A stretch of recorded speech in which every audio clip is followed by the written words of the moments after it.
கன்னிராசிக்காரர்களுக்கு இந்த வாரத்தில் 2, 3, 4 ஆகிய 3 இடங்கள்ல சந்திரன் இருக்கிறார். 2ஆம் இடத்துல சந்திரன் இருந்தாலே காசு பணம் வருங்க. அப்ப திங்கக்கிழமை செவ்வாய்க்கிழமை தொட்டது துலங்கக்கூடிய நல்ல நாளாக இந்த வாரத்தை கண்டிப்பா சொல்லலாம்.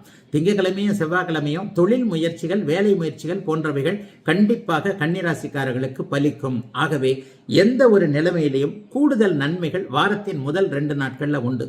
அதற்கப்புறம் 3ஆம் இடத்துல அவர் குருவின் பார்வையில வந்து உட்கார்றார். குருவின் பார்வையிலனா புதன்கிழமையும் வியாழக்கிழமையும் இதுவரைக்கும் கடந்த காலத்துல இசை, பாட்டு போன்ற அமைப்புகள்ல என்னென்ன முயற்சிகளை பண்ணீங்களோ, கலைத்துறையில சாதிக்கணும், சோசியல் மீடியால ஃபேஸ்புக்ல வீடியோ போடணும், இன்ஸ்டாகிராம்ல ரீல்ஸ் போடணும், அது சார்ந்த விஷயங்களை சம்பாதிக்கணும், இந்த மாதிரியான சமூக ஊடகங்களை தக்கவாறு பயன்படுத்திக் கொள்ள வேண்டும் என்கின்ற எண்ணத்தில் இருக்கக்கூடிய அத்தனை கன்னிராசிக்காரர்களுக்கும் அதிலிருந்து நன்மைகள், வருமானங்கள் வரக்கூடிய அமைப்புகள் உண்டு.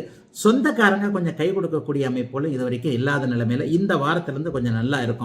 அவருக்கு அப்படி உதவி பண்ண, இவருக்கு இப்படி உதவி பண்ண, கடைசி நேரத்தில் என்ன கைவிட்டுட்டாங்க என்கின்ற மாதிரியான அமைப்புகள் இந்த வாரத்தில் விலக போகிறது. வாரத்தின் கடைசியில சனிக்கிழமை, ஞாயிற்றுக்கிழமை சந்திரன் 4ஆம் இடத்தில் இருப்பது வீடு வாகன விஷயத்துல இதுவரைக்கும் இல்லாத அளவிற்கு சில பல நன்மைகளை செய்யக்கூடிய ஒரு அமைப்பு. இளைய பருவத்தினருக்கு தாய், தந்தை போன்றவர்கள் வாகனம் வாங்குவதற்கு அனுமதிகள் கொடுக்கக்கூடிய அமைப்பு. சிலருக்கு வெளிநாடு, வெளிமாநிலம் போவதற்கான வாய்ப்புகள் கிடைக்கக்கூடிய நிலைமை இப்போது கன்னிராசிக்காரர்களுக்கு உண்டு.